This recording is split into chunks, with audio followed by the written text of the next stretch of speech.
Hi, how do we survive rejection?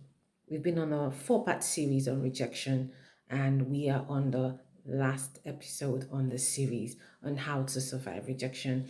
If you want to know more about this, then watch the video till the end. Welcome to this blooming room. Um, don't forget to like, share, subscribe, and leave your comments in the comment section, and I will get right back to you in the rest in the comment section. How do you survive rejection? Now, know for a fact that you will experience rejection at some point in your life, once or several times.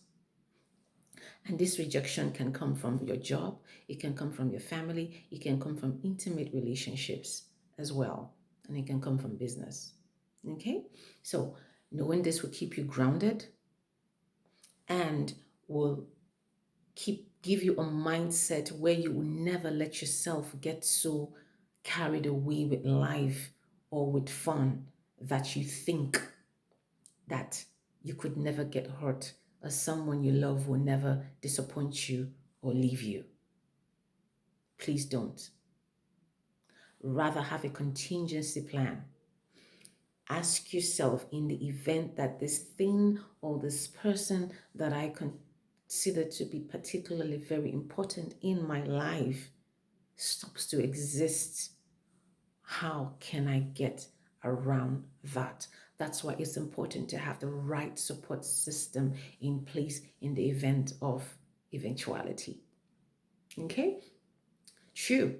Rejection and abandonment is often unexpected and sometimes occurs at the wrongest time in our lives. Often, when we actually do need that support, we find that people that we thought were going to be there for us disappoint us and are not there for us in the way we thought that they would be there for us, or the way that we usually are there for them, and they are not. They do not reciprocate. This can knock the winds off of our lungs and leave us gasping for air, leaving us with shame, regret, and feelings of neglect and wondering why. Why? Why me? Why now? Why you? And all of that. However, we cannot allow ourselves to get too stuck in a place where we need answers that we fail to take the opportunities to move on with our lives. Don't get so caught up in closure that you fail to move forward and you fail to make progress. That would be detrimental to you. Take time to grieve your loss. Don't just brush it off and act like, oh, no, no, this is number two. The first one is to be realistic, to know that rejection will happen. Number two is to take the time that is necessary to mourn the loss. Don't just brush it off and then just act like, oh, whatever, you go, I'm just getting, no, no, no, no, no. Don't act like you made no investment in this thing. You invested your time, you invested your emotions, you invested your makeup kit, glamming yourself up to go for dates. You invested even sometimes you invested your body. Therefore, you need to take time to mourn the loss. And while you're mourning, take time to learn the lessons that you should have learned. A pastor I love to watch, Tim Ross from the United States, he said something remarkable that I will never forget. He said, you cannot properly leave what you do not properly grieve. Shed those tears, learn the lessons, then move forward. What we should not and we cannot do is to allow ourselves to carry the emotional burden from one relationship, the cuts and the bruises from one relationship, and to bleed into another relationship. Number three, your exit plan.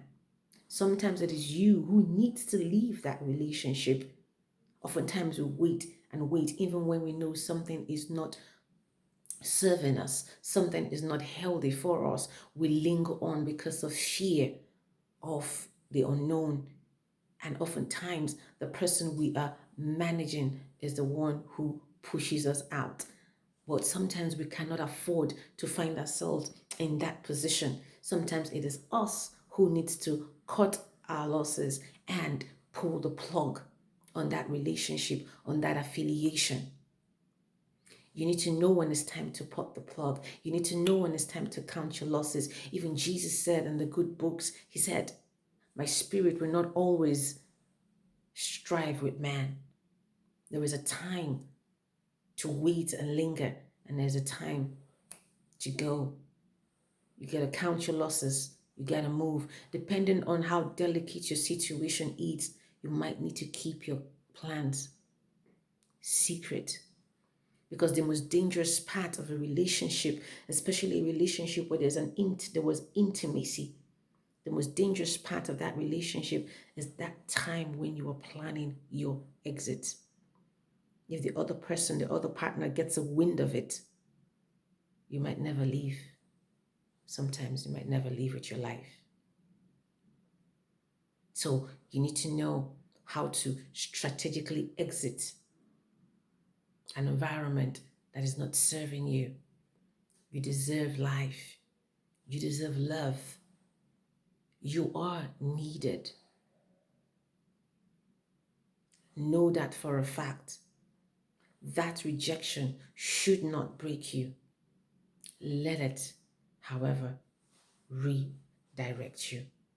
Don't forget to like, share, and subscribe. I hope this series has been a blessing to you. Please, no does not need to be the end of you. God bless you. See you on the next series. All right.